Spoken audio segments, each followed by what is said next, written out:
Nia, or do you want the whole school to watch you lose every shred of dignity? His friends didn't waste a second. Phones went up, cameras rolling as they hurled handfuls of trash at the black orphan girl. The cruelest part was that adults joined in too. The teacher stood with her arms crossed, voice flat and icy, legitimizing the humiliation with two simple words: discipline. Insults rained down without pause, driving Amara to the edge. Unable to endure another day, she longed only to see her mother again, believing that leaving might hurt less than surviving this hell. Just when everyone thought they had won, Kinsley's hands shook as she made the call. "Daddy, please help her." A thunderous crash followed. The classroom door burst open. A Navy SEAL stepped in calmly, snapping the ringleader's wrist and exposing the rot of an entire system. What could drive a single father to challenge a whole town's power to protect and ultimately adopt the girl the entire school had cast aside? Are you watching on your phone, TV, or laptop? Drop your answer in the comments below and don't look away, because this time justice is about to shatter every limit you thought existed. Liberty High always buzzed at break, but near Amara's locker the noise turned mean. Brody had made sure of it. He and his crew had staked out the hallway, phones out, faces twisted with expectation. Above the crowd's restless shuffle, Sawyer's laughter echoed as he held up his phone, the screen glowing with the latest post on the school's shadow site. "Check out the zoo," he said, tilting the phone for all to see. The homepage showed Nia frozen mid-step, caught in a stolen snapshot. Her expression blurred, but her skin an easy target for every vile comment flooding the feed.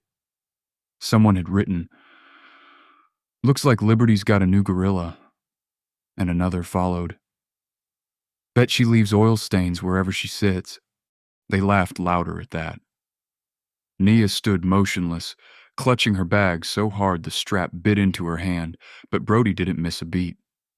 He swaggered up, hand outstretched, announcing, "Step right up for the main exhibit, our school's very own charity case." His voice carried over the din, sharp as glass. He circled her, looking her up and down. "Did you bring your adoption papers, Nia? Or did you leave those with the trash they found you in?" Sawyer snorted, pushing Knox, who nodded along. "Might be hard to keep up in class when you're still waiting for your real parents to show up." Every word seemed to land heavier than the last. Nia tried to keep her head down, but every whisper, every click of a camera found its mark. Her silence gave them permission to keep going.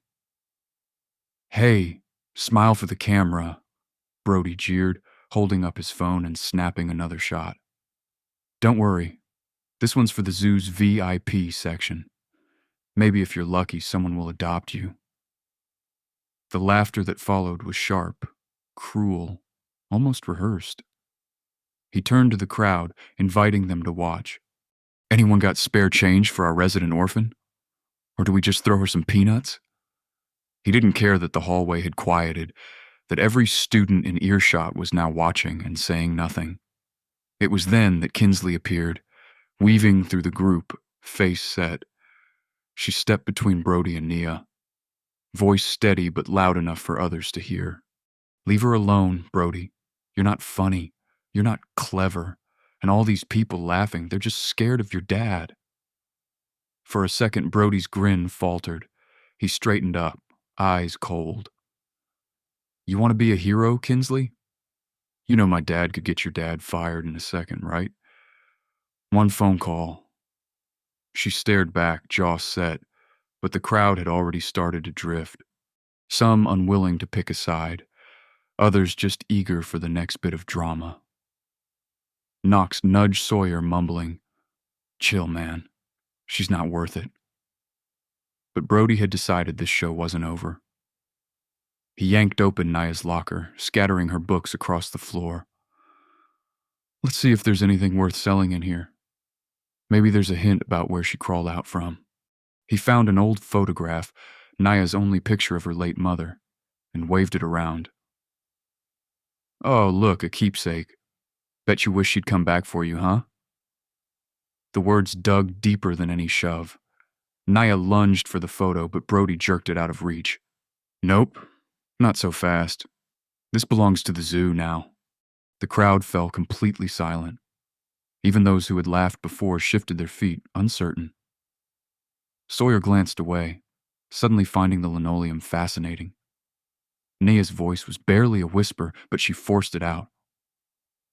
Give it back. Brody smiled, an ugly, satisfied smile. Did you hear that? She thinks she's got rights. He leaned in close, voice low so only she and Kinsley could hear. You want this back? You'll have to earn it. This is liberty, Nia. Here, you start at 0. His hand hovered over her head, the plastic bag already unknotted. Kinsley tried to step forward again, but Knox blocked her, shoving her back with casual force. Not your show, hero, he said. Brody grinned, lifting the bag high. I think you'll feel right at home. He dumped the garbage over Nia's head. Moldy sandwiches, crushed juice boxes, someone's half-eaten apple.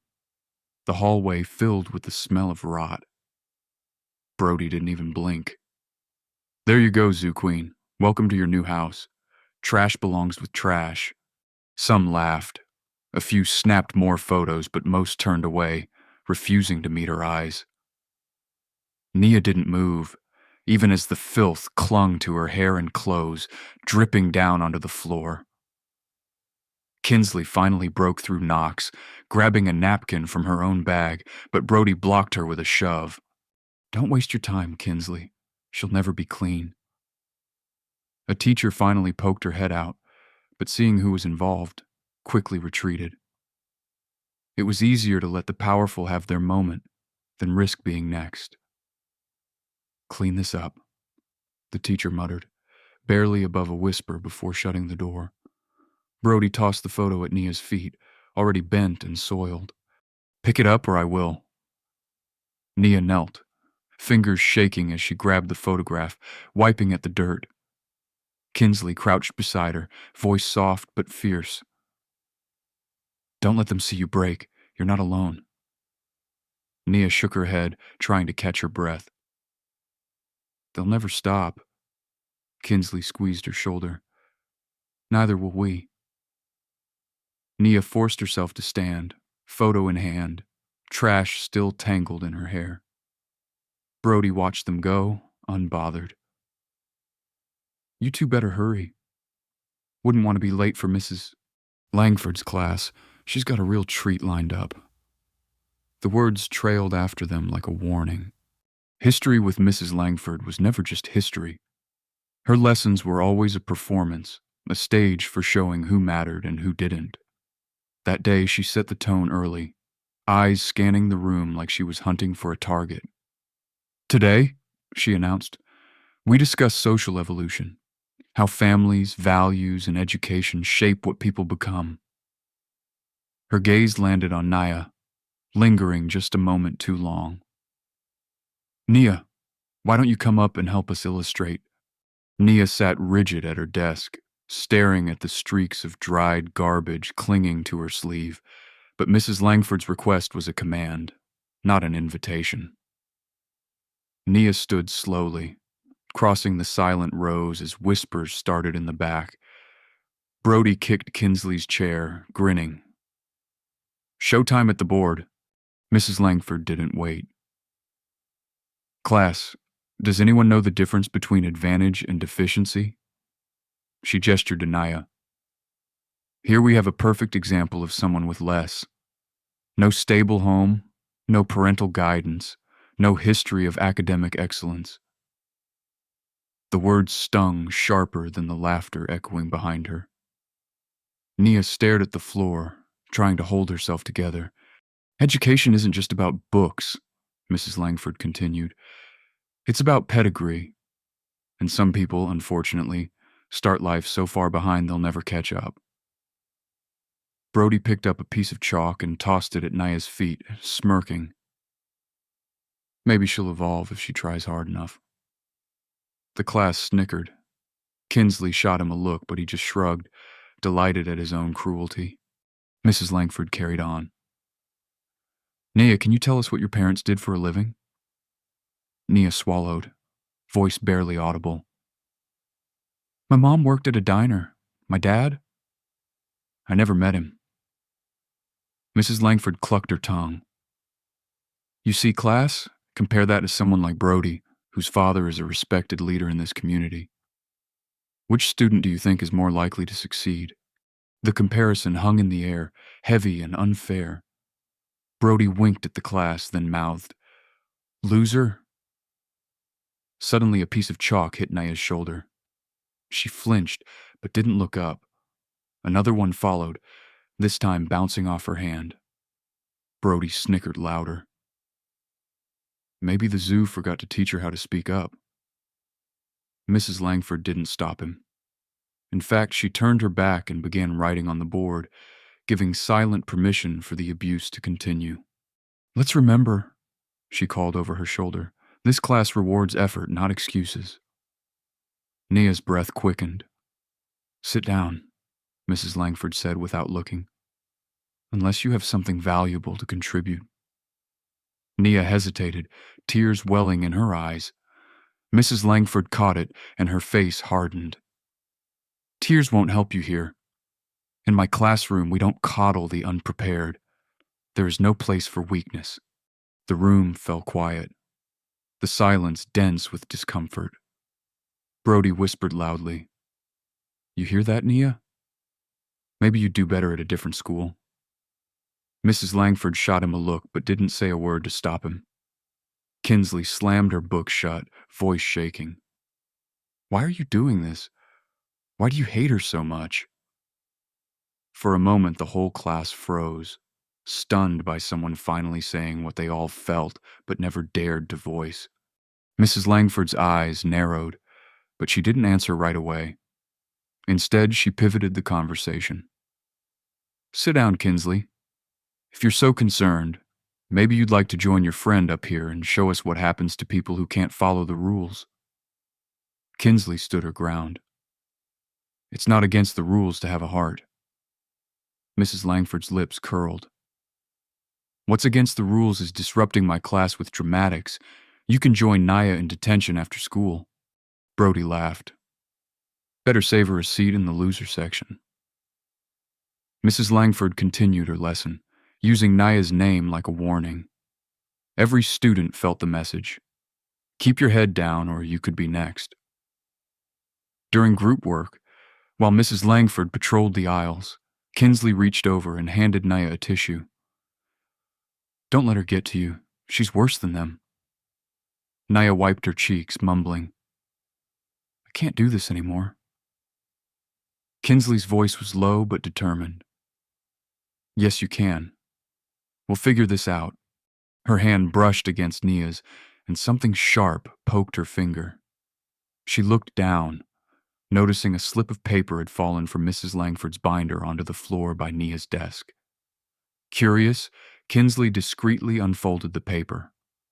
Her eyes widened as she read usernames and passwords, all connected to a single site, Liberty Zoo.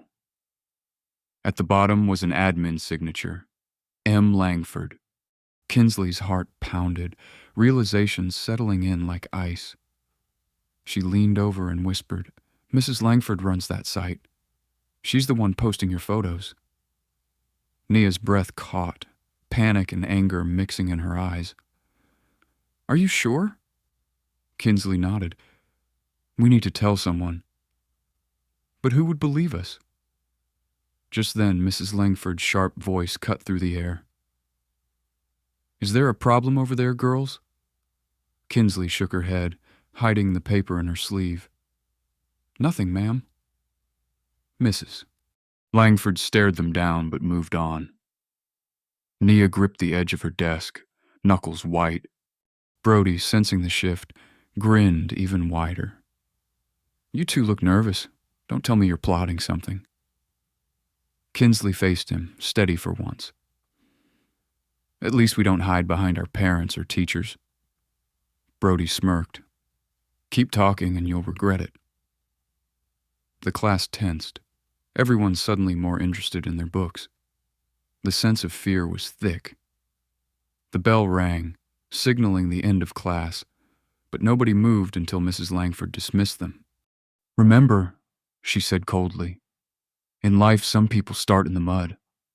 Only a few ever climb out. This was no longer just a fight with a bully. When the teacher and her favorite student joined forces, the rules changed.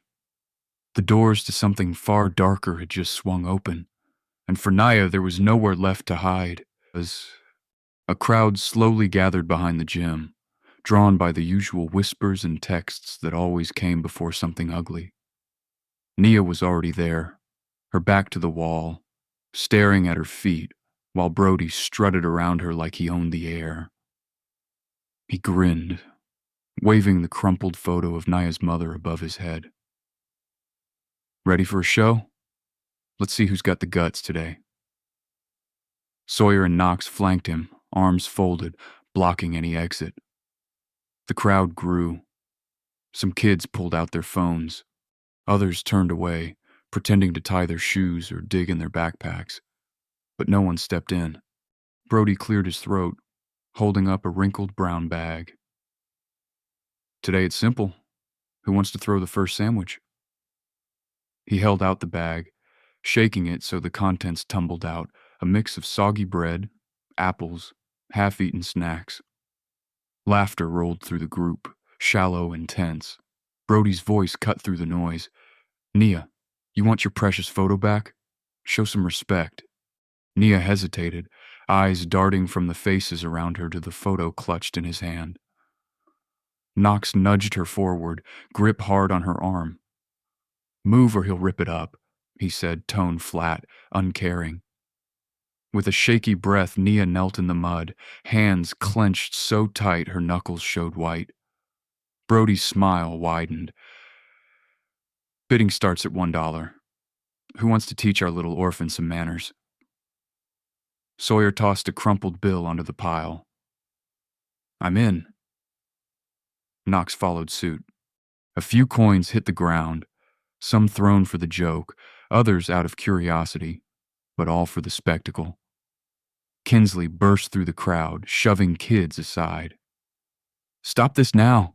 Give her the photo. Knox caught her by the shoulder, pinning her arms. Chill, hero. Not your fight. Kinsley glared, struggling to break free. Let me go, Brody. This is messed up. You don't have to do this. Brody laughed, turning on her. Says the girl who can't even keep her own family together. Go home and cry to your mom. The insult landed like a slap. Kinsley blinked, jaw clenched, but refused to look away. Brody crouched to Nia's level, waving the picture just out of reach. Here's the deal, Nia. You want this back? Prove you deserve it. 10 slaps on your own face. Count them out, or say goodbye to Mommy forever. The crowd shifted, uncomfortable now, but nobody said a word. Nia looked up, eyes glazed with exhaustion and shame. Please, just give it back. Brody shook his head. You're lucky I'm giving you a choice. Most people here wouldn't bother. Her hand lifted, trembling, then landed against her cheek with a soft smack. 1, she whispered. The sound barely carried.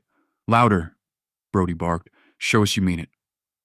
The next slap echoed sharper. 2. She kept going, voice growing. The crowd stared, transfixed and silent. By the time she reached 10, her face was red, her shoulders shaking. Brody dangled the photo above her head, teasing. Should I give it back? Maybe you didn't hit hard enough. Kinsley twisted against Knox's hold, rage in her voice. You're sick. You're all sick. Brody ignored her, turning to the group. See, that's the problem with people like her. Always looking for pity, never earning respect. He straightened up, dusting off his hands. You think I don't know about you, Kinsley? Your dad playing soldier while my father runs the city. Newsflash. Heroes die for this town, but power owns it. Navy SEAL or not, your dad's just another pawn. The jab stung, but Kinsley spat back. At least he stands for something, not like you hiding behind your dad's money. Knox shoved her harder. Keep talking. Maybe you'll get a matching set of bruises. Sawyer chimed in. Why are you defending her anyway? She's not family. She's not even your kind. The crowd murmured, unease building. Brody crouched in front of Nia again. Look at me. You wanted your mom's picture. Here. He dropped it in the mud in front of her. Pick it up. That's where you belong. Nia reached for it, hands shaking, wiping grime from the image. She didn't bother to stand, just stared at the faded photo, lips moving in a silent apology. Kinsley finally broke free, dropping to her knees beside her. Let's go. It's over. Don't give them another second. Brody watched them crawl away, unimpressed. Run along, losers. We're just getting started.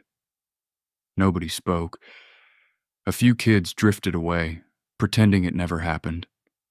Others slipped their phones into pockets, erasing the evidence before it spread. Nia didn't meet anyone's eyes, moving as if the ground might swallow her whole. Kinsley wrapped an arm around her, whispering, They're not worth it. None of them. Nia didn't respond. Her eyes were empty. Hope snuffed out by humiliation. Brody's voice followed after them, cold and final. Tell your dad thanks for the new gym. Maybe next time he can build a spine for his daughter.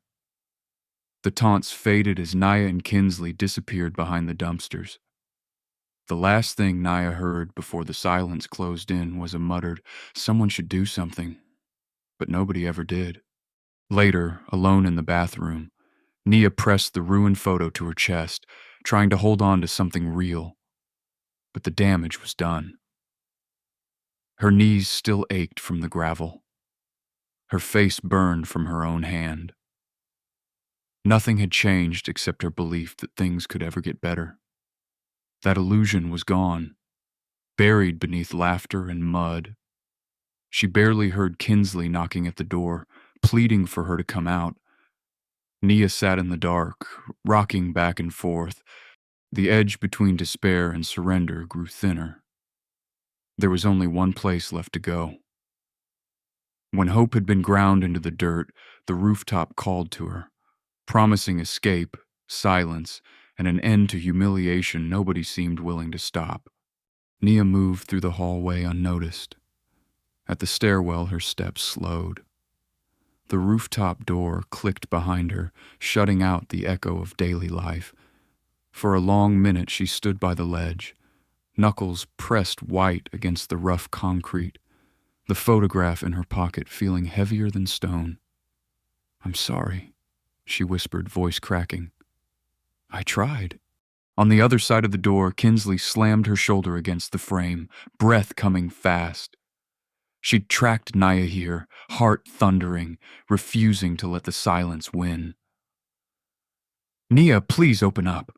You can't do this. You're not alone. I'm here. Don't give them what they want. The words hung between them, desperate and raw. Finally, Nia's grip loosened. Kinsley burst onto the roof, tears streaming. She rushed forward, grabbing her friend and dragging her back from the edge, both collapsing in a tangled heap. Nia sobbed into Kinsley's shoulder, her whole body shaking. They don't stop. No matter what I do, it's never enough. Kinsley stroked her hair, voice breaking. They want you to disappear because it makes them feel powerful. Don't let them win. I need you here. I'm not letting you go. They stayed like that until the warning bell rang, forcing them to wipe their faces, steady their breathing, and head for class. Back in the classroom, Brody sat waiting, his eyes glittering with sick amusement. Mrs. Langford stood at the front, lips pressed in a hard line. Well, look who decided to show up, she said. Take your seat quickly. Nia hesitated, but Brody was already moving. He caught her by the hair, yanking her head back. Who said you could check out early? You think you get to leave before the show's over? The class stilled, nobody daring to interfere. Brody kept his grip tight, voice low and venomous. You want to jump? You don't get to die until I say you're done. What would we do for entertainment then? Mrs. Langford watched, saying nothing, arms folded as if this was all part of the lesson. Sawyer and Knox appeared, buckets in hand. Without warning, they dumped cold water mixed with blue-black ink over Nia, drenching her uniform, dye soaking into her skin. Brody laughed. Let's wash away those thoughts. Maybe you'll come back clean for once. Mrs. Langford turned away, refusing to acknowledge the humiliation unfolding in front of her. Kinsley leapt up, yelling, "Stop it! You're monsters!" Mrs. Langford rounded on her, snapping, "Sit down and keep quiet. Nobody asked for your opinion." Brody tightened his grip on Nia's hair. Go on, Kinsley. Run to the principal. See if your daddy's name helps this time. The room buzzed with whispered disbelief, but not a single student moved to stop him. Suddenly, the door exploded open with a crack so loud everyone froze. The class fell silent as a man in military fatigue stepped through. Mud splattered on his boots, eyes blazing with controlled fury. Reid Mercer crossed the room in 3 measured strides. His presence changed the air. Nobody doubted who he was or what he was capable of. Without a word, Reid grabbed Brody's wrist. Brody tried to pull away, but Reid barely squeezed, twisting until there was an audible pop, and Brody crumpled, pain contorting his features. He let go of Nia instantly, staggering backward. Moments earlier, while Nia was still shaking in the hallway, Kinsley had stepped aside with her phone pressed tight to her ear, voice breaking under the weight of panic. "Daddy, please help her," she whispered, trying not to cry. "They're hurting her again. It's worse this time." There was no dramatic reply on the other end. No questions, no hesitation, just a single sentence spoken low and firm. "Stay where you are. I'm coming." Reid Mercer had been hours away, boots still wet from the base, uniform not even fully cleaned. He drove straight through traffic, straight through protocol, following nothing but his daughter's voice echoing in his head. Mrs. Langford found her voice indignant. "Who do you think you were barging into my classroom like this?" Reid ignored her, kneeling beside Nia and gently wiping the ink from her face with a sleeve. He stood, shoulders squared, facing Mrs. Langford head on. "You teach history, right?" he said, voice low and dangerous. "Let me show you how history deals with cowards and tyrants." Mrs. Langford blanched but tried to hold her ground. "This is an outrage. You can't just—" Reid cut her off. "You let this happen.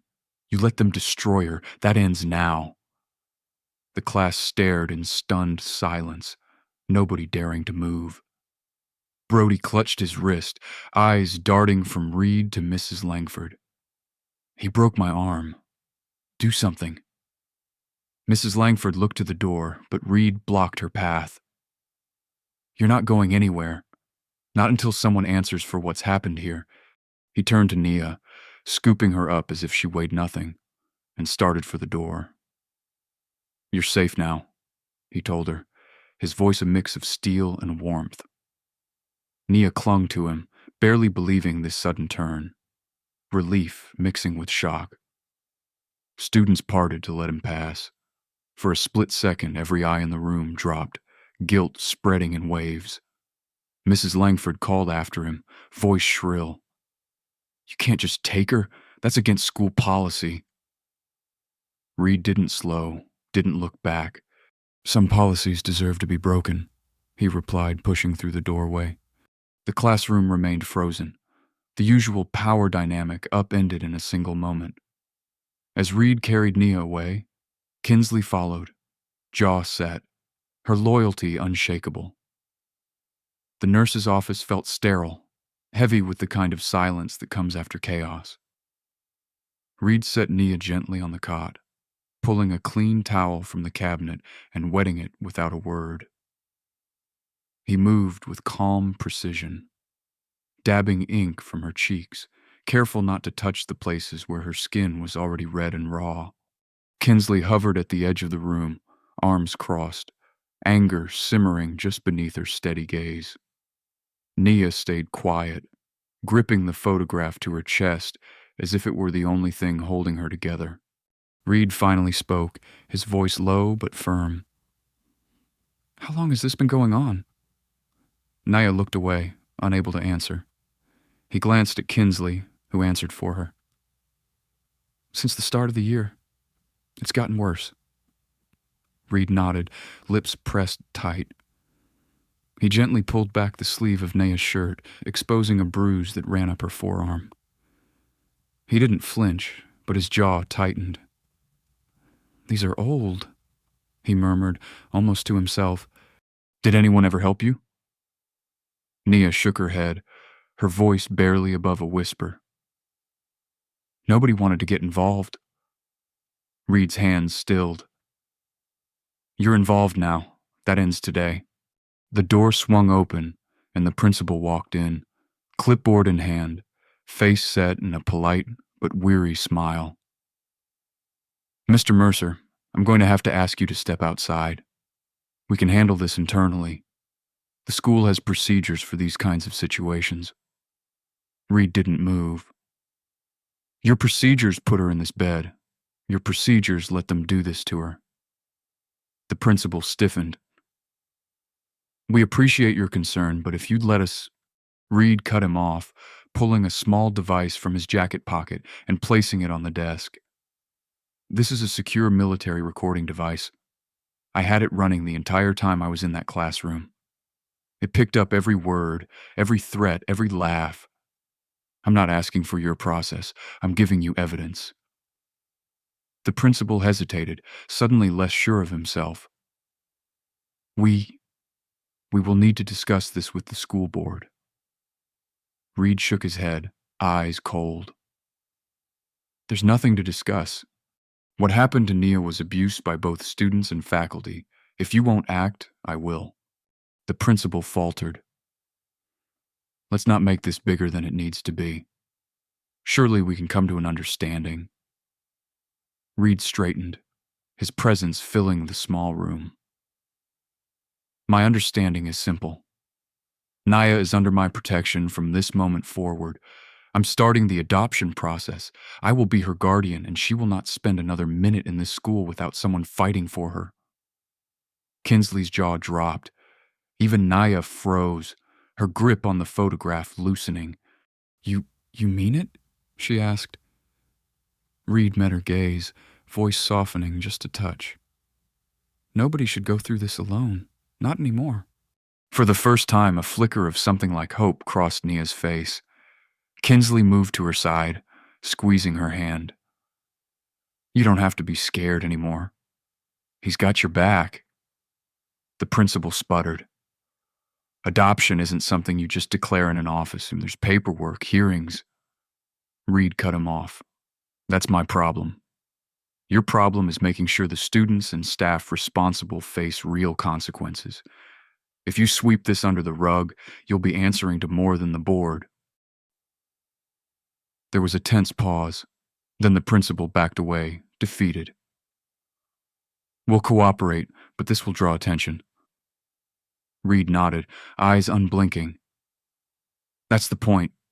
The nurse returned, gently wrapping Nia's arm. "You're safe now," she said quietly. Reid nodded his thanks, but never took his eyes off the door, as if expecting the world to crash in at any second. Suddenly the intercom buzzed overhead. "Mr. Mercer, please report to the main office immediately." Reid tensed.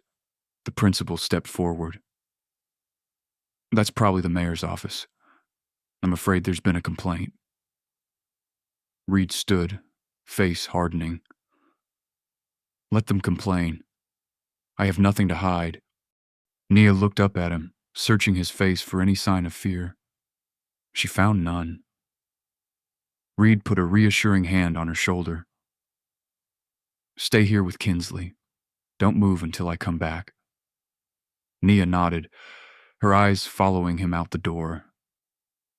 For the first time, she felt a shield forming around her, thin but real. She turned to Kinsley, voice shaky but growing stronger.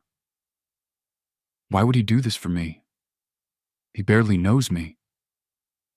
Kinsley smiled, wiping her eyes. Because you're worth it. You always have been. Nia pressed the photograph to her heart, a single tear sliding down her cheek, not from pain, but from relief. But relief was brief. On the other side of the door, the sound of footsteps thundered down the hallway. Reid met the principal at the entrance to the main office, where two uniformed officers waited. Mr. Mercer, one announced, you're under arrest for assaulting a minor. The principal stepped back, hands up, as Reid held his ground. On whose authority? He demanded. The answer was sharp and immediate. Mayor Hargrove's. He says you're a threat to the school's peace. Reid barely blinked. Get your handcuffs ready, he replied, because this is only the beginning. The officers closed in, but Reid's voice rang down the hall, steady and certain. Don't let them scare you, Nia. The police station reeked of authority put on for show. Reid sat in a cramped interrogation room, hands cuffed to a bolted chair, posture straight and eyes steady. The arresting officer tried intimidation, leaning close, voice low. You're not in the field now, Mr. Mercer. You hurt the mayor's kid around here. That means you answer to us. Reid didn't break eye contact. You want my statement? Start with the facts. I stopped an assault. I have proof. If you're actually interested in justice, you'll check the evidence. The officer smirked. Mayor Hargrove said you're a threat. I don't need a judge to hold you. In the waiting area, Kinsley and Nia sat side by side, anxiety obvious. Nia twisted the chain of her necklace. Do you think they'll let him go? Kinsley shook her head. They're not even pretending to be fair. But Reid won't back down. He never does. Nia's voice trembled. What if this makes things worse? Kinsley looked her in the eye. Then we get louder. We find someone who listens. Their words barely faded when Brody swaggered through the doors, flanked by his father's lawyer and Mrs. Langford, who wore a stiff, satisfied smile. Brody threw a glance at Nia. You thought your new daddy could save you? Guess again. Mrs. Langford added, He's done. Maybe next time you'll learn respect for authority. Reid faced his accusers across a battered table. The detective recorded everything as Mrs. Langford told her story, painting herself as a model educator targeted by an unstable soldier. Brody sobbed on cue. He attacked me for no reason. My wrist might be broken. The detective nodded along, already convinced. Reid let them talk, studying every move, every word. He knew a setup when he saw one. Suddenly, a distant rumble echoed from the street. Officers glanced at each other, tension rising. A dispatcher's radio crackled. We've got a convoy coming in hot. Multiple black SUVs, private security plates requesting confirmation. The chief hurried out. The station windows darkened as a fleet of vehicles rolled up. Former military but disguised as private contractors. Within minutes, Navy SEALs, out of uniform but unmistakable, lined the sidewalk, arms folded, eyes scanning the building. The lobby filled with a cold, methodical energy that rattled even the most hardened cops. The chief returned, trying to mask his nerves. What is this? Some kind of stunt? Reid shrugged. You wanted to play hardball. These men are here to make sure you follow your own rules. A burly SEAL leaned in the door, his presence enough to silence the room. We're not here to start a fight, sir. We're here for the truth, that's all. The detective looked ready to protest but stopped short. Mrs. Langford blanched, clutching her purse tighter. In the corner, Brody pulled out his phone, thumb flying across the screen. "Dad, it's out of control. You said you had this." His father replied only with silence. For a long moment, nobody moved. Then Reid spoke, his tone crisp. "Release the footage." The detective hesitated, but another officer, one who'd kept quiet all morning, pulled up the recording Reid had provided in crisp detail. The video played. Brody yanking Nia's hair, Mrs. Langford standing by, Reid's intervention. The truth was clear, undeniable. The chief turned on Mrs. Langford, voice cold. "You want to explain this?" she stammered. "It's been edited. He set me up." Reid looked her dead in the eyes. "You think I'd risk my career on a fake? This is your pattern, and you know it." The SEAL at the door nodded. "We'll stay until Internal Affairs gets here. Nobody's going anywhere." Reid's lawyer finally arrived, briefcase in hand, demeanor all business.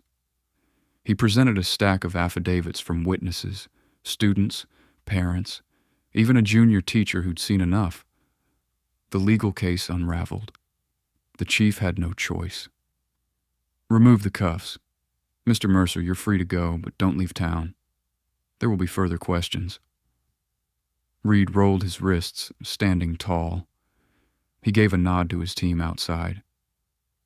"Keep an eye on the kids and the teacher."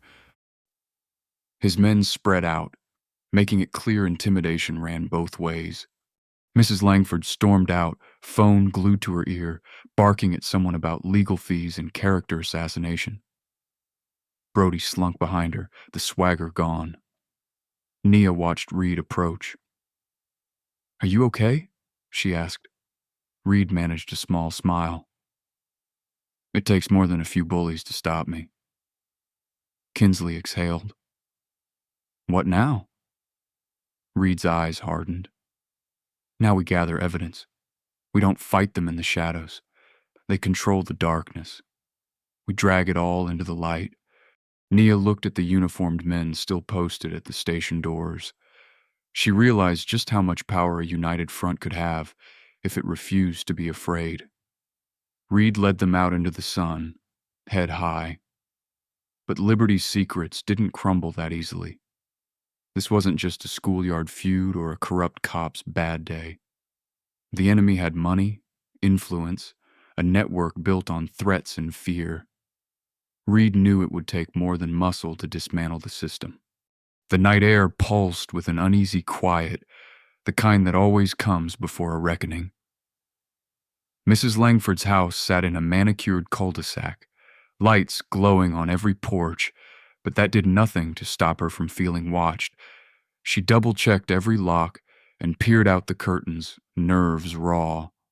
After the police station fiasco, she'd spent hours rehearsing explanations, convinced herself she could still control the narrative, but she couldn't shake the feeling that something had shifted. When she entered her bedroom, the illusion of safety shattered. A photo sat on her pillow. Nia's face swollen, eyes haunted, dried blood staining the corner of her mouth. Mrs. Langford's hand shook. She looked around, heart hammering. "Who's there?" she called, voice thin and unsteady. No answer. She snatched up the photo, hands trembling. It hadn't been there earlier, and she lived alone. A chill crawled down her spine. Suddenly the TV flickered on by itself. Static cut to a video. Mrs. Langford caught mid-tirade, screaming insults in her own classroom, her words clear, venomous, and all too familiar. Her own voice filled the house, echoing down the hall. Every curse and slur thrown at Nia now impossible to deny. "You will never be anything. Your kind only drags people down." Over and over the TV replayed it, each cycle driving home a new spike of dread. Mrs. Langford tried to turn the TV off, but the remote was dead. She yanked the plug from the wall. The screen stayed on, running on a backup battery Reid had installed in the brief window when she was away at a conference. She stared at her own face, at the ugliness she could never admit in public. She fled to the kitchen for her phone, hands slippery with sweat, only to find a note taped to the refrigerator. "We see everything. You can't hide from the truth."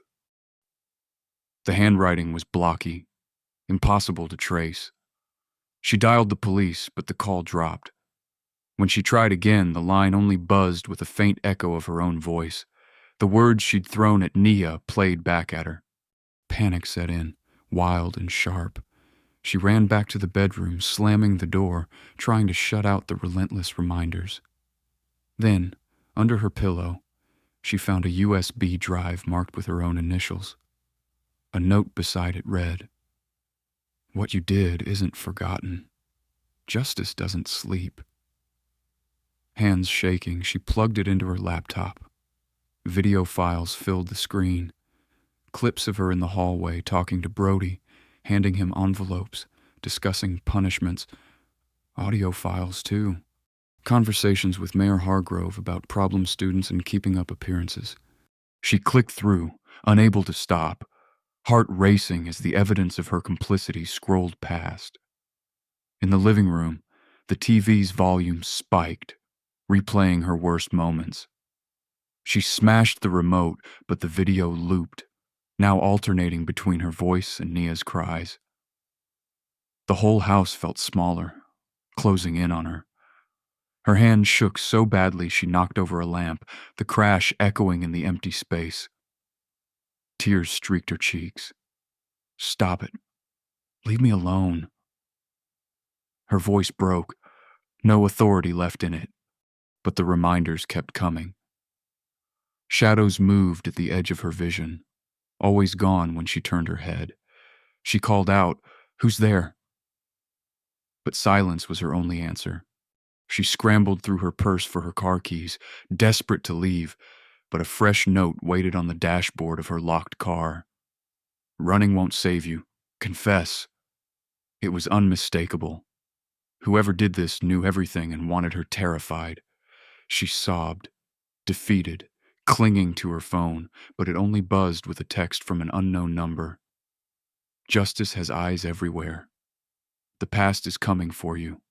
Unable to sleep, she paced the house, every creak and hum of the fridge amplified by dread. All night she sat rigid in a chair, waiting for the next message, the next image, the next piece of proof that her life was slipping out of her control. At dawn, she gave up. She grabbed her keys, hands trembling. She had only one idea left: go to the mayor and beg for help. But the fear had changed her. She was no longer in charge, no longer above it all. Her pride had collapsed into pure, primal terror. That terror drove her out the door, evidence-laden bag clutched to her chest. She sped through empty streets toward the mayor's mansion, desperate for safety. But what she didn't know was that Reid had planned every step. He tracked her phone and watched her every move through the software he'd quietly installed. Each time she panicked, each call she made, Reid gathered more. Voice recordings, GPS logs, video. This was the proof nobody could deny. Now, with Mrs. Langford finally rattled and desperate, he had the opening he needed. The mayor's mansion buzzed with anticipation, its halls brimming with polished shoes, flashing cameras, and small talk that always hid sharp intentions. Tonight's fundraiser was supposed to be the event that polished Mayor Hargrove's image to perfection. Tables covered with expensive linen, local press in every corner, and all the right people ready to praise his charity work. But the mood shifted when Reid strode through the main doors, flanked by Nia and Kinsley. Nia's dress caught the light, but her posture was stiff, nerves dancing beneath the fabric. Reid walked tall, eyes locked on Hargrove, who paused mid-sentence when he saw them approach. Hargrove offered a thin smile, barely masking irritation. "Mr. Mercer, This isn't a veterans rally. I'd hate to see a guest embarrass himself here. Reid answered, voice calm but steely. Don't worry. Tonight's about truth, not charity. Reporters caught the tension and drew closer, sniffing a story worth more than free wine. Brody lurked behind his father, jaw tight, glare fixed on Nia. He made a move, stepping toward her with the swagger he wore at school. But Reid's stare cut through him. Brody's mouth opened, then snapped shut, the crowd watching him shrink in real time. Hargrove tried to regain control. Let's keep things civil. You don't want to make a scene in front of the cameras. Reid didn't blink. We're not here for a scene. We're here for justice, and you know exactly what that means. For a second, real fear flickered in Hargrove's eyes. The room grew quieter as Reid turned to address the press. This isn't a safe town for every child. Some of you have children at Liberty High. Ask yourselves how much you really know about what happens there. A ripple passed through the crowd. Reporters raised their microphones. Kinsley handed Nia a small flash drive. Nia's hand trembled, but her voice rang out. I have something to share. This isn't about me. It's about every student who's ever been told their life has no value. She plugged the drive into the projector setup for the mayor's slideshow. Suddenly, a grainy video filled the screen. Mrs. Langford and Brody in an empty classroom, their voices crisp and clear. Brody's voice was unmistakable. If she's gone, we can use her stipend. Nobody will care. She's got nothing. Mrs. Langford nodded. Let her think it's her fault. We keep the pressure up. She'll snap. Gas rippled through the audience. Nia forced herself to keep going. You wanted me to disappear for a check. You wanted me broken because it made your lives easier. Hargrove blanched, trying to reach the AV table, but Reid stepped between him and the projector. Not tonight, Reid said quietly, blocking his way. A local reporter shouted, Mayor Hargrove, did you know about this? Hargrove put on his best performance, voice trembling. This is the first I've heard. If these allegations are true, we'll launch a full investigation. Reid shot back. You can't investigate yourself. Your hands are all over this. Another reporter called out. Mrs. Langford, do you deny what's on that tape? But Mrs. Langford was nowhere to be seen. She'd slipped out as soon as the video started, leaving Brody exposed in the harsh light of public shame. Brody stammered, It's fake. Someone edited it. The crowd didn't buy it. Parents exchanged horrified looks, whispers growing louder. A board member grabbed his phone, already dialing someone. Nia stepped forward, eyes shining. You used my pain for profit, but you can't erase the truth, no matter how much money you have. Reid laid a steady hand on her shoulder, voice low. You're not their victim anymore. You're the one they fear now. Hargrove tried to gather the crowd. Ladies and gentlemen, please, let's not jump to conclusions. The authorities will review the evidence. Until then, let's remember everyone is innocent until proven guilty. But the words rang hollow, drowned by the angry buzz of the room. The tide had turned. Suddenly, 2 officers entered the hall, one whispering in Hargrove's ear. His face tightened. He turned to Reid, voice strained. You don't know what you're up against. Reid replied evenly, Neither do you. Not anymore. Hargrove forced a brittle smile for the cameras, but sweat beaded at his temple. Nia faced the crowd, voice unwavering. You all watched it happen. Some of you turned away. Some of you laughed. I survived not because of you, but despite you. Never again. Flashbulbs went off. The mayor's mansion, built to intimidate, had become a cage for secrets finally breaking loose. Yet Hargrove still had resources, Friends in high places, plans buried deep. He would not lose quietly. Even as he shook hands and smiled for the press, his eyes stayed cold.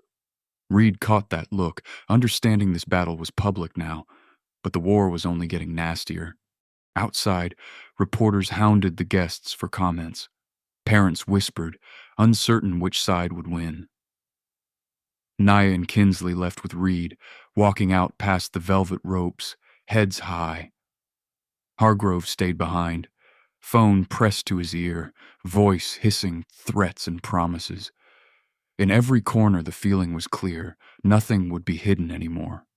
By sunrise, Liberty High wasn't just a school anymore. Every exit was sealed. Uniformed guards posted at every corner. Security cameras blinking red. Mayor Hargrove had moved fast. Rumors flew down every hallway. Some said there had been a threat. Others whispered about evidence being destroyed. But anyone paying attention knew this was a desperate power play.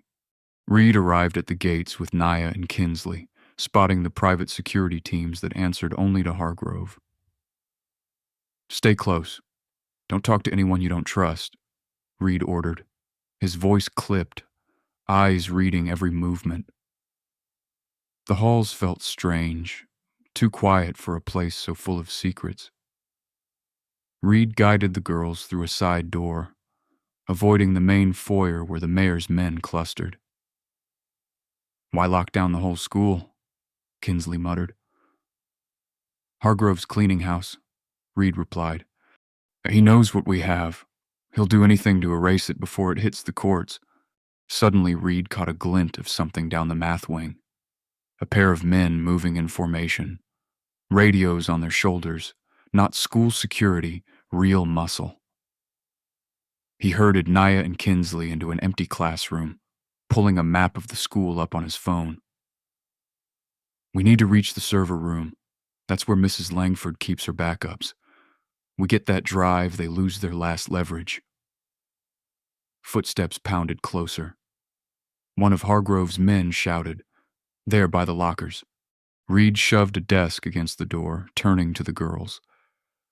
"You remember what I taught you? Move fast. Stay together." Nia's face was pale, but her voice didn't shake. "I'm ready." Reid tossed her his phone.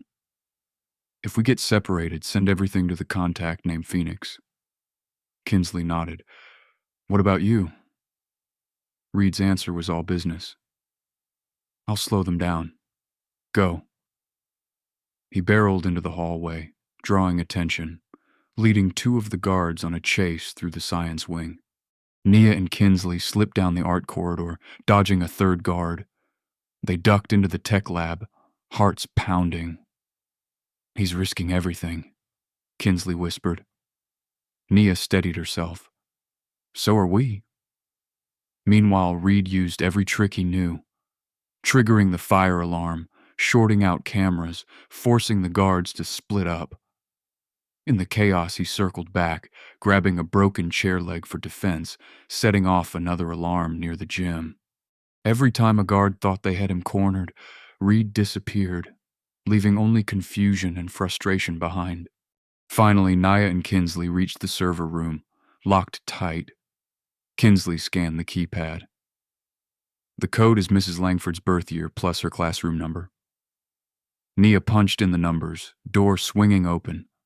The hum of machines filled the air. She found the backup drive, hesitated only a second, then yanked it free. Suddenly, a voice echoed from behind. A guard had caught up. "Hand it over." Now Nia stared him down. "You're working for the wrong side."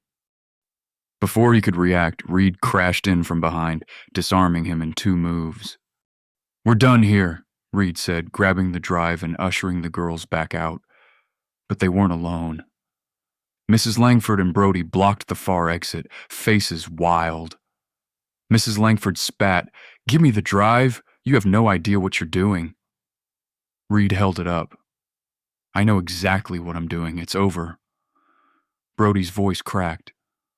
"My dad will bury you." Reid's voice was hard. Your dad's already buried himself." Mrs. Langford lunged, but Reid stepped between her and Nia. "I want to hear her say it," Nia said suddenly, voice trembling but loud. "I want the truth." Mrs. Langford hesitated. "You don't know what you're asking." Brody looked cornered, sweat beading on his forehead. "None of this was supposed to happen," he whispered. Reid pressed. "Tell her, Mrs. Langford. Tell her about the night Nia's parents died." Mrs. Langford paled, lips tight. Nia glared. "Tell me why you hated my family so much. Tell me what you did." For a moment, Mrs. Langford almost confessed, but Hargrove's voice boomed from a speaker. "End this now." In that chaos, Reid shoved the drive into Nia's hand. "Run, both of you. Go to the media office, lock the doors. Don't open them for anyone but me." Kinsley pulled Nia down the corridor, guards surging from every side. Reid held his ground, buying time, battering his way through every block. Mrs. Langford screamed, "You can't prove anything. Nobody will believe you."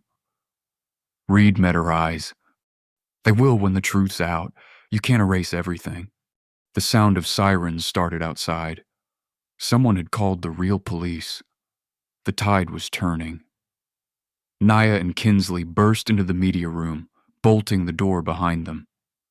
Nia plugged the backup drive into the school's main system, uploading every file, photos, videos, emails, straight to the cloud and every journalist in town. Her hands shook, but she kept going. "They can't hurt us now," she said, voice full of something new. Defiance. Outside, Hargrove's men started to scatter. The plan to wipe out evidence had backfired.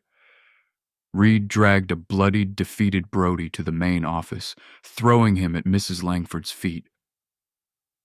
"You're finished," he told them, voice flat. "The world's about to see everything you tried to bury." Mrs. Langford slumped to the floor, the fight finally gone from her eyes. The school auditorium buzzed with uneasy energy. Every seat packed with students, teachers, and a growing swarm of reporters. For once, nobody scrolled their phone or whispered about grades. Today, the school's dirty secrets were the headline.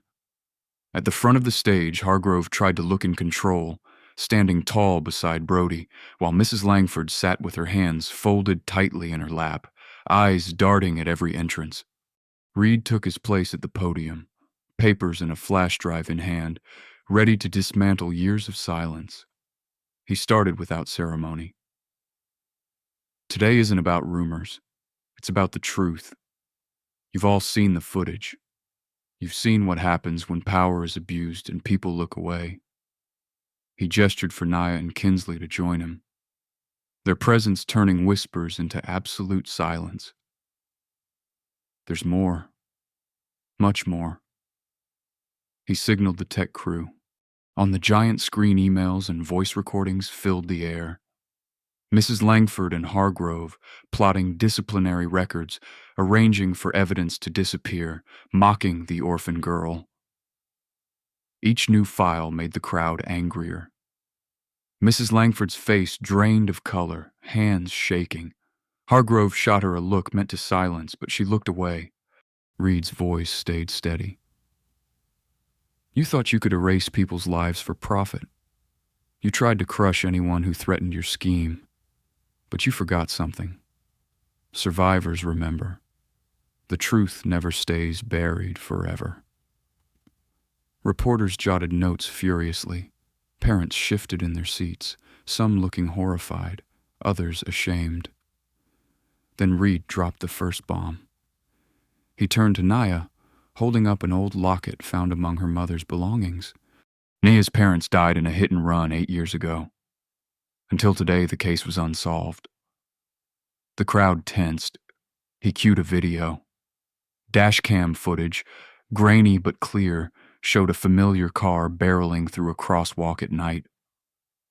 Another angle caught the driver's face. Mrs. Langford. The room erupted in gasps. Reid played an audio file. Hargrove's voice, cold and measured. It's taken care of. Nobody will find out unless you talk. Mrs. Langford stared, mouth open, horror etched across her features. Nia's hands balled into fists. She stepped forward, voice shaking but unbreakable. You killed my parents so you could steal from kids like me. You made my life hell to cover up what you did. Mrs. Langford tried to stand, but 2 federal agents were already moving through the aisle. Hargrove rose too, but Reid's next words froze him in place. There's one more secret you worked so hard to hide. Reid looked straight at Brody. You're not the mayor's son. Your real family lost you years ago. You were given a new name, a new life, but the truth always finds a way out.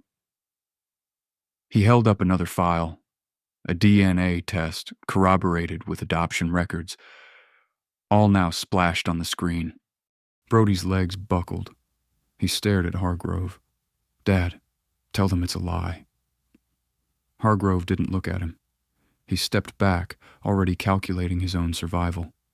The FBI agents moved in, one reading Hargrove his rights as the auditorium fell silent. Everyone stunned by the collapse of the untouchables. Mrs. Langford was handcuffed, led out with her head bowed, every eye on her. Students filmed everything, eager to make the world watch. Brody was left standing alone, shaking, tears running down his face. Hargrove didn't even say goodbye. When Brody called out, "You promised I was your son," Hargrove never looked back. Reporters called questions as the agents walked Hargrove and Mrs. Langford out, cameras flashing, voices rising. Reid didn't gloat. He simply helped Nia step forward, letting her face the people who treated her like a problem to erase. Nia reached into her pocket, pulled out the battered Liberty Zoo ID card, and flung it at Brody's feet. "Welcome to our world," she said, voice raw but proud. "You're on your own now." A strange quiet filled the hall, the weight of justice settling in. Reid put an arm around Nia's shoulder, steadying her. Kinsley joined them, and the 3 stood side by side while everyone else watched, silent, some with regret, some with relief, most with a sense that something finally changed. The school, once ruled by silence, had been forced to listen. But victory was never perfect. When the agents, reporters, and onlookers finally cleared out, Nia sat alone on the edge of the stage, hands shaking in her lap. Reid sat next to her, his voice gentle for once. "You did it. They can't hurt you anymore." Nia nodded, eyes shining. "It's over, but it still hurts." Reid squeezed her shoulder. "That's what healing is for, and you're not alone. Not anymore." Justice had come, swift and brutal. But for Nia, the next chapter was about something more. Learning to live, to trust, and to build something new from the ashes of all she'd lost. The world had seen her pain, but now it was time to find out what came after survival, and this time she'd have family by her side. Morning found Nia wrapped in an unfamiliar stillness, sunlight spilling across her bed and painting the walls gold. For a while she just lay there, caught between the urge to hide and the strange safety of this new space. She heard soft voices in the kitchen below, muffled by laughter, and blinked at the unfamiliar ceiling. No peeling paint, no echo of slammed doors, no threat waiting on the other side. It felt unreal, like stepping into someone else's life. She pushed the covers back and hesitated, eyes drifting to the small stash beneath her pillow. A crust of bread, 2 crackers, a half-eaten granola bar. Even now, she couldn't shake the habit of saving food for later. The reflex born of too many nights going hungry while Hargrove's rules starved her and Mrs. Langford's punishments made every meal uncertain. Her hands trembled as she tucked the crumbs back, guilt and shame warring inside. "It's just in case," she whispered, though she couldn't say what for. A gentle knock sounded at the door, Reid's voice was quiet, patient. You awake? Nia swallowed hard. Yeah, I'm up. The door opened a crack. Reid stepped in, taking in the sight, the careful arrangement of blankets, the crumbs peeking from beneath the pillow. He didn't say a word about it. Instead, he just smiled. Breakfast is ready. Come join us. Downstairs, the kitchen was bright with warmth and the smell of pancakes. Kinsley greeted her with a grin, nudging a chair out for her. Nia sat stiffly, unsure what to do with her hands, unsure if she was even allowed to sit here, to take up space. Reid set a full plate in front of her. Eggs, toast, pancakes stacked high, fruit sliced in careful pieces.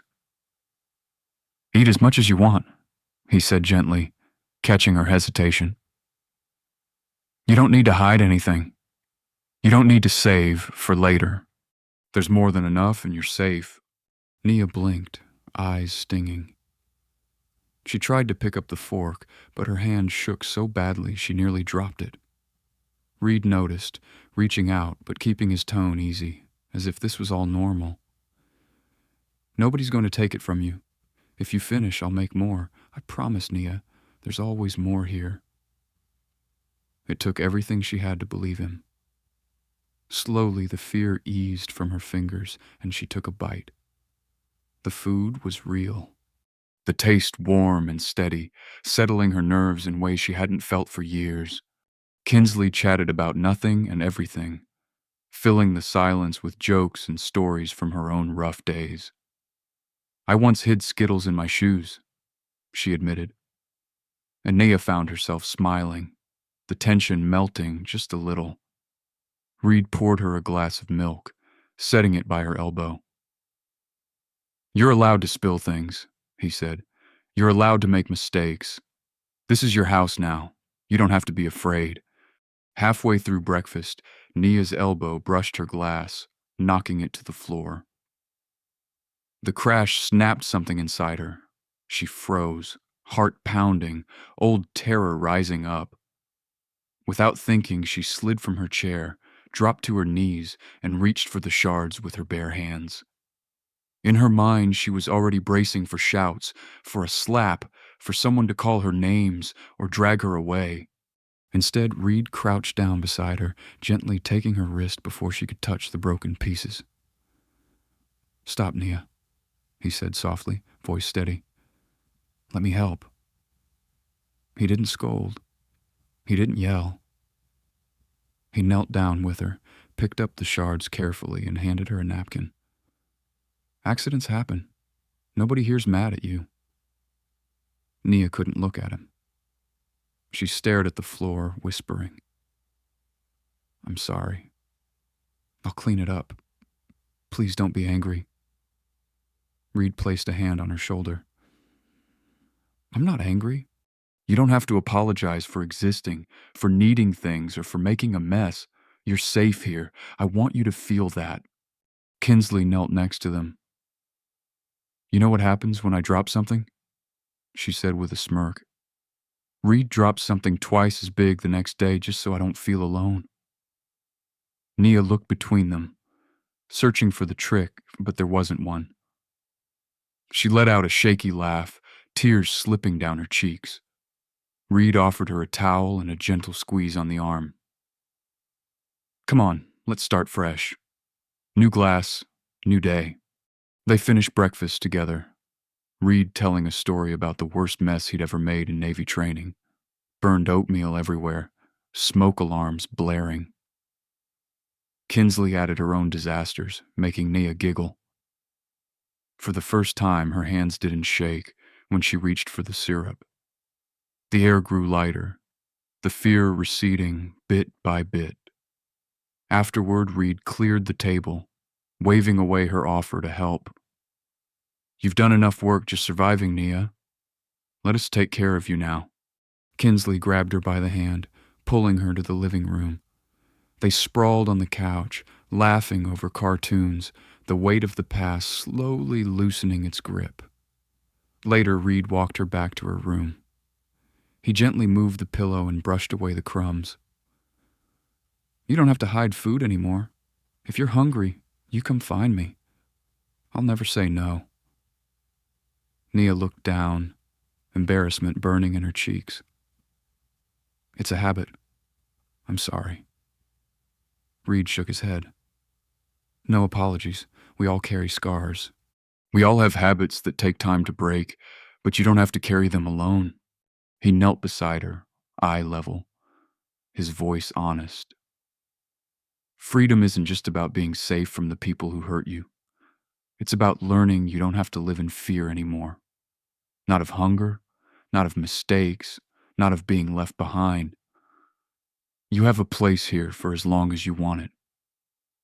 Nia's eyes filled again, but this time it was hope, raw and tentative, pushing through the cracks. Kinsley popped her head in, waving a comic book. "Breakfast round 2 on the couch." Nia laughed. The sound surprised even herself. She grabbed her pillow and followed, a step lighter, the taste of safety new and strange on her tongue. For the first time, she dared to imagine a day where survival wasn't the only goal. The morning sunlight filled the room, and in it, Nia saw not just shelter, but the fragile promise of home. The old fears didn't vanish, but with each gentle word, each patient act, they grew a little quieter. She wasn't just free from her tormentors, she was learning moment by moment what it meant to finally belong. And as she settled beside Reid and Kinsley, legs curled beneath her and laughter spilling into the quiet, Nia understood. True freedom is not the absence of bars, but the presence of trust, kindness, and a future you can reach for without fear. The journey to healing had only just begun, and this time she wouldn't be walking it alone. The house had long since slipped into silence when Nia's nightmares returned, thick and suffocating. In her dream, she struggled to breathe as black ink poured over her, its cold weight pinning her in place. Faces flickered at the edges, Mrs. Langford's twisted smile, Hargrove's cold eyes, and the laughter of the classmates who had once looked away. She tried to call out, but the ink forced itself into her mouth, burning and bitter. In the distance, she saw Mrs. Langford standing on the shore, waving Nia's mother's photo in the air. "You'll never escape," Mrs. Langford taunted. "You'll always be one of us, dirty, worthless, invisible." The words wrapped around Nia like chains. Her body jolted awake, sweat clinging to her skin. She gasped for air, tangled in sheets, a scream dying in her throat. The nightmare was so vivid, she could still taste the ink, feel its grip on her lungs. She pressed her fists to her eyes, willing herself not to cry, not to give in to that old feeling of being utterly alone. Then she heard footsteps, steady and quiet. Reid appeared in the doorway, his presence calm but his eyes instantly alert. "You okay?" he asked, crouching beside her bed. Nia shook her head, words catching. "I had another one. The kind where I can't breathe. Where she's still there, laughing at me." Reid nodded, not prying, not pushing. "That kind of fear doesn't just leave. Sometimes it shows up even when you think you're safe." Nia wiped her nose with the back of her hand, embarrassed. "Sorry for waking you." Reid's reply was gentle. "You don't ever have to apologize for being scared or for needing someone." He waited a beat, then held out his hand. "Come on. You need a reset." Instead of insisting she go back to sleep, he led her quietly to the kitchen, flipping on only the smallest light. "We're going to make pancakes," he announced, as if it was the most obvious thing in the world. Nia blinked, thrown by the sudden turn. Reid grinned, already reaching for the flour. "Some problems are too big for sleep, but not for pancakes. Grab the eggs." She moved stiffly at first, arms and legs still heavy with the nightmare. Reid talked her through it. "Crack the eggs harder. Don't worry about the mess. Nobody's going to get mad. Nia smashed one on the counter, the yolk sliding into the bowl. She felt a flicker of satisfaction. Pour in the milk. It doesn't have to be perfect. The flour dusted the counter. Reid handed her the whisk. Mix until your arm gets tired. If it's lumpy, it's fine. Life's always a little lumpy. The warmth of the kitchen crept into her bones. They stood side by side, working in an easy rhythm. Reid poured batter onto the pan, letting it sizzle. You know, first time I made pancakes, I burned every single one. Didn't stop me from trying again. That's how you learn. The world will always try to convince you that one mistake is forever. It's not. You get to make a new batch. Nia watched the pancakes bubble, her mind slowly untangling. She was quiet for a while, then spoke. Can I ask you something? Reid nodded.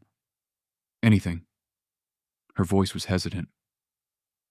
Why did you carry me out of that classroom instead of forcing them to apologize? Reid put down the spatula. Because apologies from monsters are worthless. You don't need closure from people who never saw you as human. What matters is who you decide to be when you stand with someone who does. I want you to remember that the way you survived wasn't weakness. It was proof you're stronger than any of them. Nia let the words settle. She reached for a plate as Reid stacked up the pancakes, golden and imperfect. You think I'll ever stop dreaming about it? Reid looked her in the eye. Maybe not right away, but I promise every good day you have, every laugh, every pancake you flip, it gets a little easier. You fill your life with new things. Eventually the nightmares won't be the only thing you remember. She stared at her plate, then at Reid, the corners of her mouth twitching.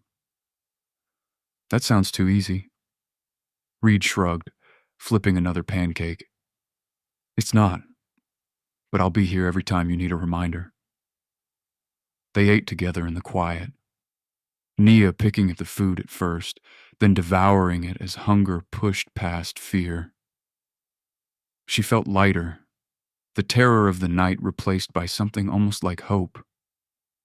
The kitchen smelled sweet, the stack of pancakes growing taller. Nia managed a shy smile, her first in days. These are actually good. Reid grinned. You made them.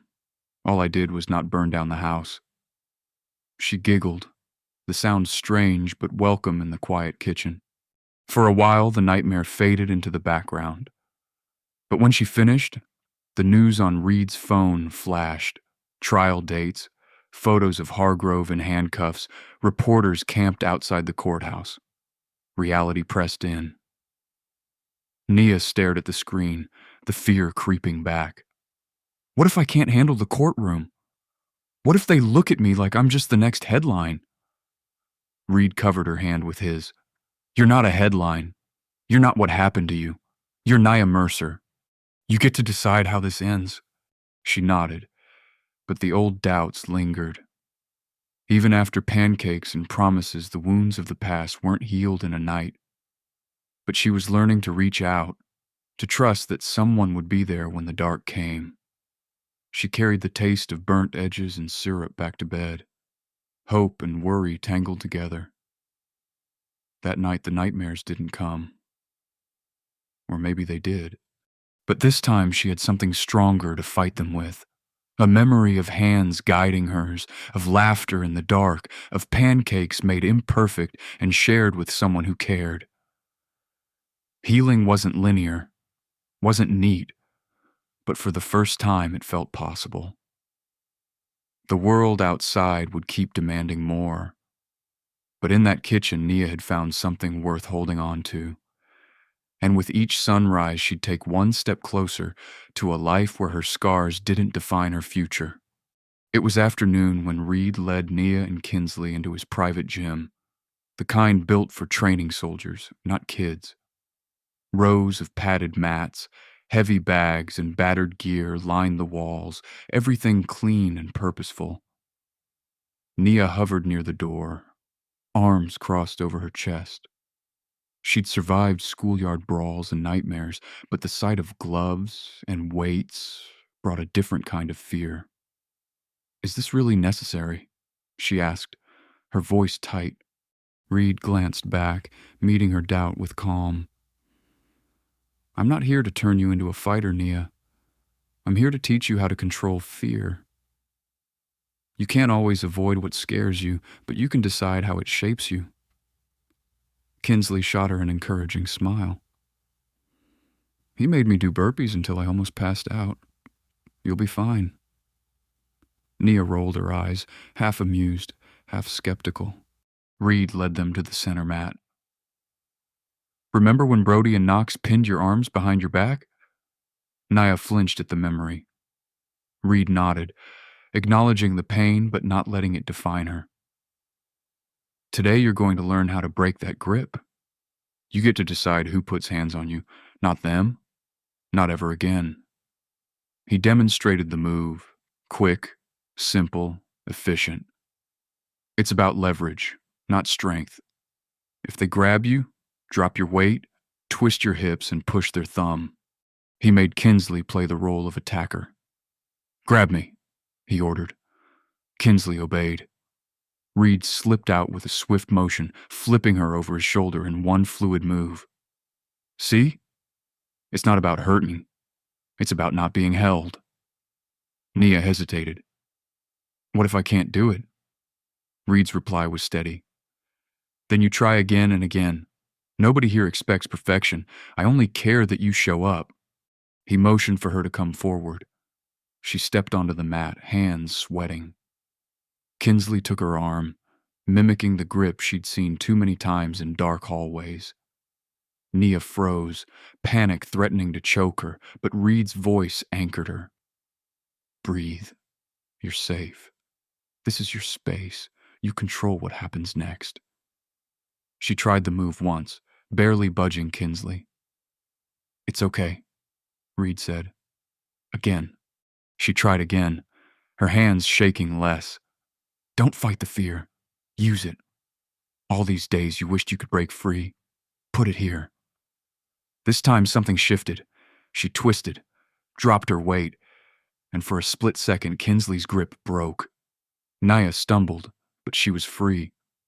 Reid grinned, pride unmistakable. There it is. Again.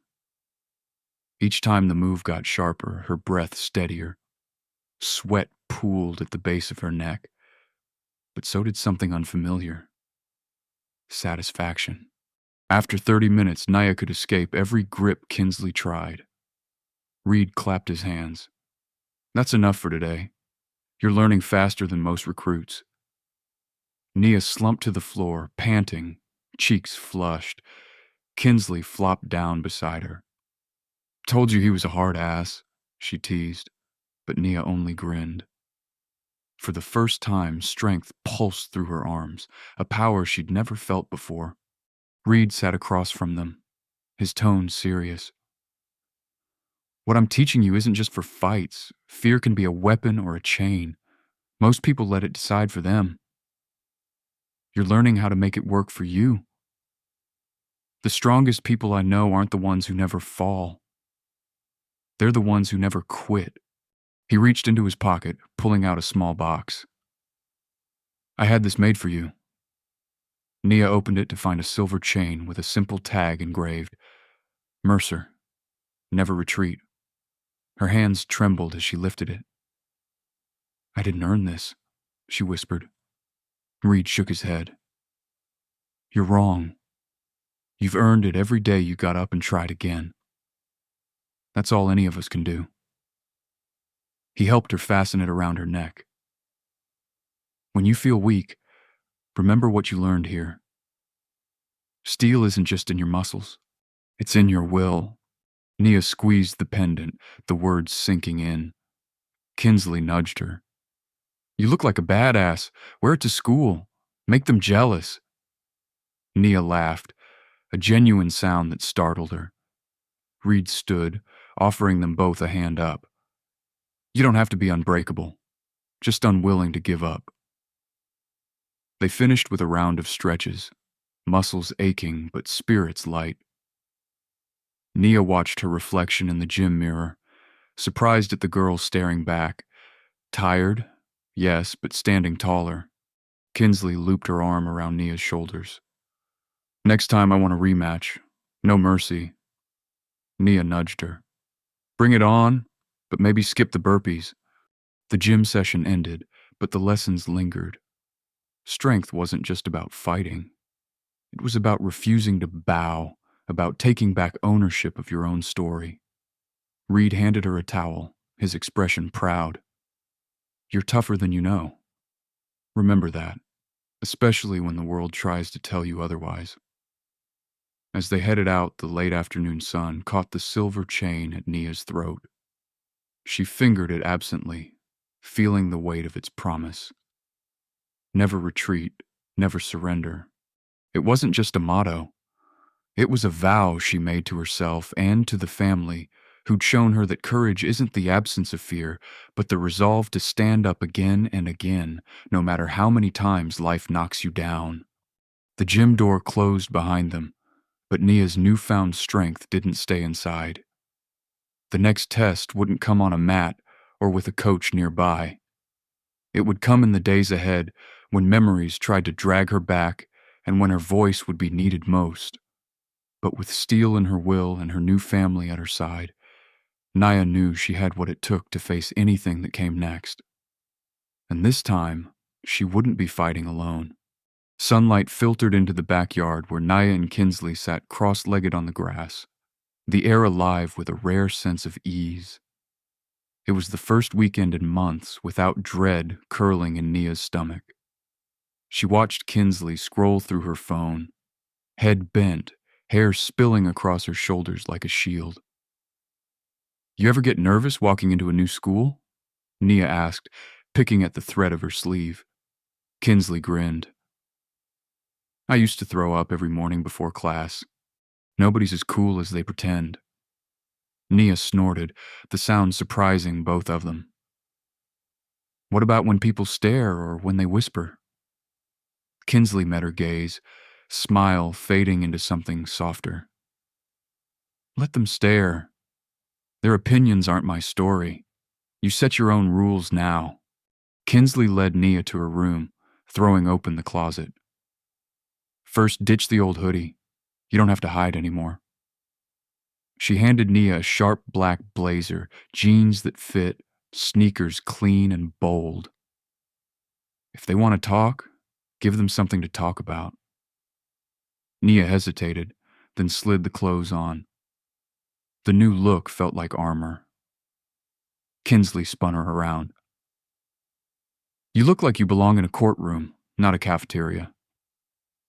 Nia grinned, something fierce kindling in her chest. Maybe I will one day.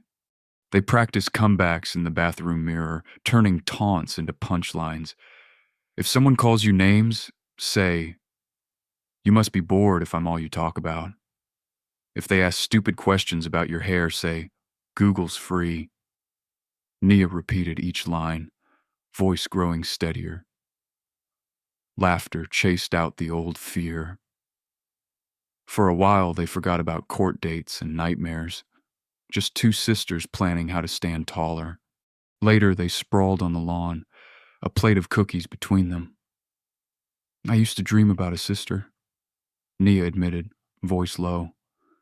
Someone who'd get it. Someone I could trust not to leave. Kinsley pressed her shoulder. I used to dream about a mom who would come back, or at least stop hurting so much. Nia showed her the faded scar on her arm, the place Brody had burned her with a lighter in middle school. This one's ugly, she said. Kinsley shook her head. It's a badge. Reminds you that you're still here? She lifted her own shirt to reveal a small tattoo over her heart. I got this after Mom died. It's her birthday. It's stupid, but it helps. The afternoon faded into stories about broken homes, about anger and survival, about moments that almost broke them but never did. Nia learned Kinsley's pain didn't always show on the outside. Kinsley realized that Nia's scars, though visible, had never really been seen by anyone willing to understand. It made them allies, not just sisters, a new beginning. Nia and Kinsley walked into their new school side by side, heads up. The hallway was full of faces, some curious, some wary, a few openly judging. Within minutes, a group of upperclassmen blocked their way. The tallest girl sneered. "I heard we got a charity case this year. What's it like living off handouts?" Kinsley started to step forward, fists clenched, but Nia put a hand on her arm and stepped in. Her voice cut clear through the crowd. "You're so invested in my life. Maybe you should pay my bills. But if you want to play tough, at least come up with better material." The girl flushed. Her friend piped up. "Who do you think you are?" Nia's eyes didn't waver. "Someone who survived worse than a bunch of bored kids in matching sneakers." Another voice from the crowd, mocking. "You talk big for someone who came from nothing." Nia shrugged. "That means I have nothing to lose, right? Try me." There was a beat of silence, then a ripple of laughter. Some mean, some impressed. The group backed down, not used to resistance without threats or shouting. Kinsley stared at Nia, pride beaming. "You didn't even need me." Nia let out a breath she hadn't realized she'd been holding. "You were right. If they want a show, give them one." For the rest of the day, word spread. The new girls at Liberty weren't easy marks. Back at home, Nia found Kinsley on the porch staring at her phone. "What's up?" Nia asked. Kinsley handed her an email, the subject line making her pulse spike, "Official court summons." Both girls sat in stunned silence, the weight of what came next pressing down. Nia looked at her hands, steady for once. "Are you scared?" Kinsley asked. Nia's answer came slow but certain. "I was. Now I'm just tired of running. It's time." Kinsley squeezed her shoulder. "We'll go together. Whatever they throw at us, we'll face it side by side." Nia nodded, drawing strength from the promise. The garden lights flickered on as dusk settled. "Tomorrow we fight for us. For every scar and every secret," Kinsley added. "And for everyone who ever thought they could bury us." Their laughter drifted into the night, a fragile shield against what lay ahead. The summons wasn't just a court date. It was the final chapter in a story written by fear and rewritten by courage. They would step into the courtroom not as victims, but as survivors who chose each other, who learned to be strong in their own skin, and who would never let anyone else define them again. The past would be waiting, claws out, but so would a future they could finally call their own. The real battle was about to begin, and this time neither of them would have to face it alone. The courthouse loomed over the city, marble columns and heavy doors promising judgment without mercy. Nia's hands tightened around the strap of her new blue suit jacket, her reflection cold and steady in the glass as she and Reid entered. Kinsley just behind. Every step echoed not only in the vast, silent hall, but in the memory of all the nights she'd lain awake, dreading this moment. Today her posture was unyielding, eyes locked forward. No more hiding, no more letting others write the end of her story. Inside the courtroom was packed. Reporters lined the back wall. Legal aides hurried through last-minute notes. And in the front row, Mrs. Langford dabbed her eyes with a tissue, a show of exhaustion and martyrdom. Across the aisle, Mayor Hargrove wore a mask of calm, his lawyers flanking him, ready to twist blame toward anyone but himself. Brody sat slumped in his orange prison jumpsuit, eyes downcast, hands cuffed. The swagger that once ruled Liberty High, crushed by weeks of isolation.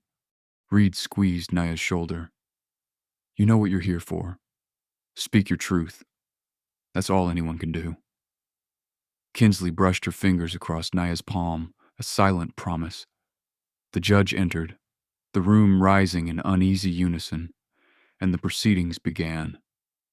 Hargrove's lawyers moved fast, spinning tales of a troubled son manipulated by bad influences. Brody was just a confused youth, Your Honor. He's not responsible for the machinations of corrupt adults, one insisted, gesturing toward Mrs. Langford. She responded with crocodile tears, describing her years of sacrifice in the classroom, painting herself as the true victim of systemic stress. The crowd murmured, some swayed, others stony with disbelief. Nia sat through the charade, jaw clenched, eyes never leaving her tormentors.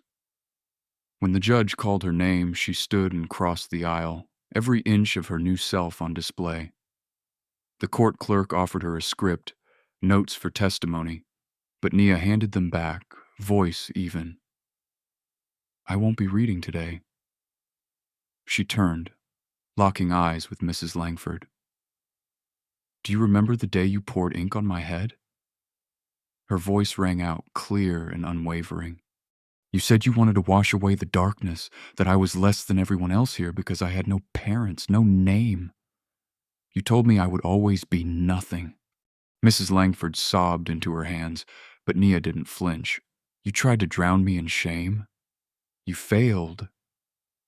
Nia reached into her pocket, holding up the necklace she'd worn every day since the truth about her parents' death was revealed. This belonged to my mother, the only thing I have left from her.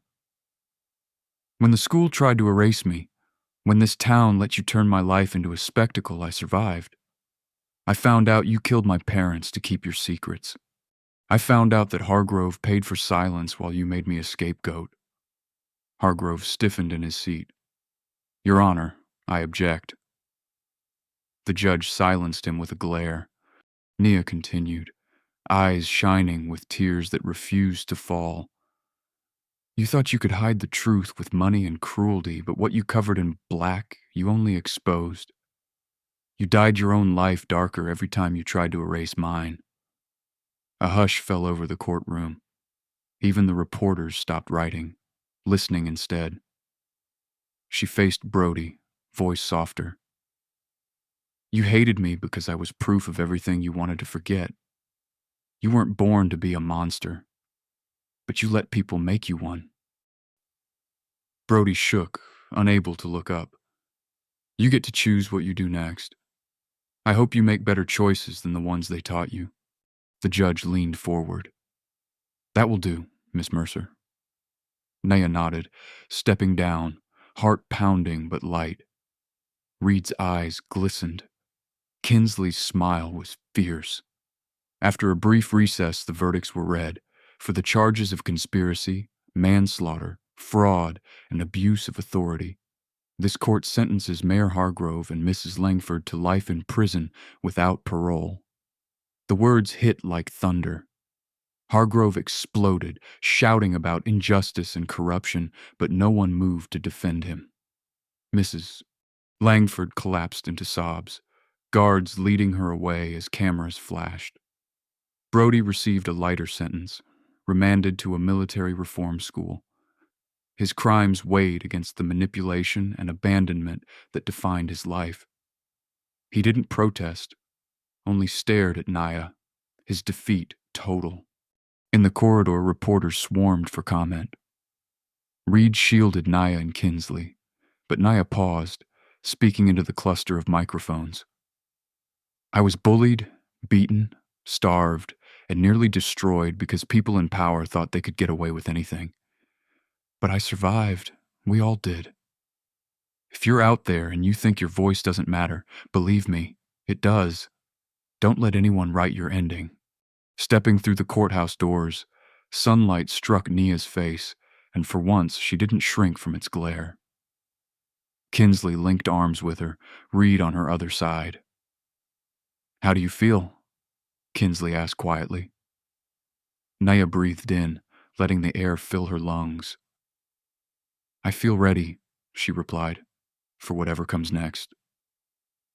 Their story wasn't just about winning in court.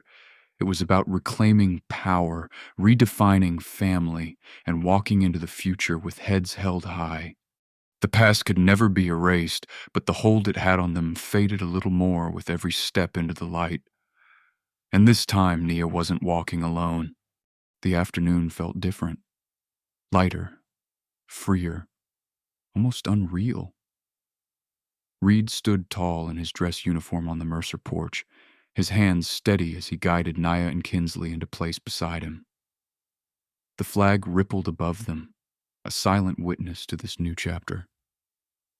The photographer called out directions, but Reid barely heard him. His focus was on the girls, on Nia, whose nervous smile betrayed the fear that she might still lose it all, and on Kinsley, whose hand rested protectively on Nia's back, promising she'd never let her go. The camera clicked, catching the moment forever. Reid, with a hand on each daughter's shoulder, the family sealed not just by law, but by choice and survival. Once the pictures were done, Reid led them inside and opened a drawer to pull out a weathered photograph. The old image of Nia's parents was almost unrecognizable months ago, muddy and torn after everything it had endured. Now fully restored, it looked as if hope had been stitched back into every pixel. Reid set it on the mantel beside the new portrait they'd just taken. Two families standing side by side, one lost, one found. Both part of the same story. Nia stared at the two photos, her hand trembling a little. "They'd want you to be happy, Nia," Reid said quietly. "You're not replacing them. You're honoring them by living." Kinsley glanced at the photos, then back at Nia, grinning. "You realize you've got two dads and two moms looking out for you now, right? Some people just get luckier than others." Nia rolled her eyes, but a shy smile crept in. The moment felt fragile and strong all at once, something she wanted to hold on to as long as she could. Reid stepped away for a second and returned with an official-looking envelope, pressing it into Nia's hands. "Open it," he urged, the pride clear in his voice.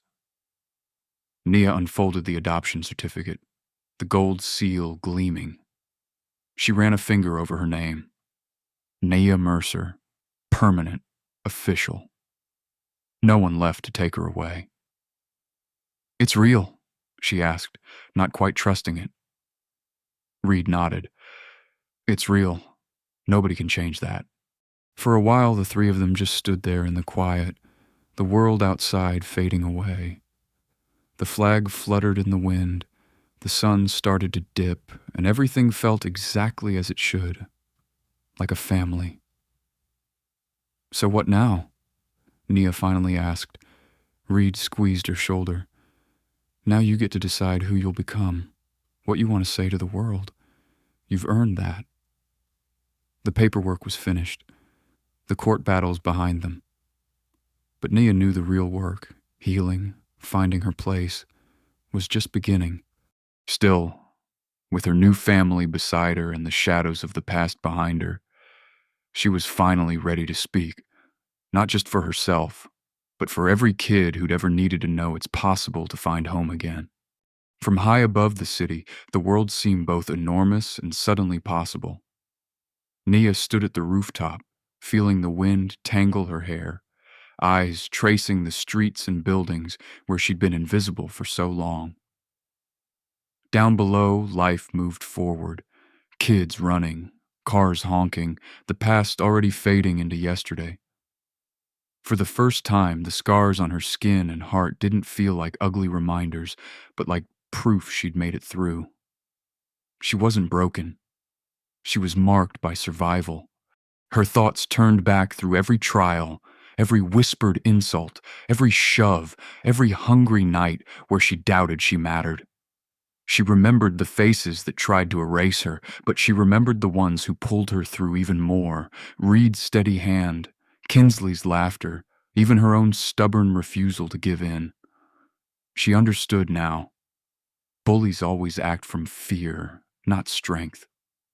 Their cruelty is a virus, contagious among the weak, but never as powerful as kindness. Real courage is refusing to become what hurt you. Later, the three of them walked side by side along the beach, their footprints washing away in the sand. Reid kept a careful distance, never crowding, but never letting her feel alone.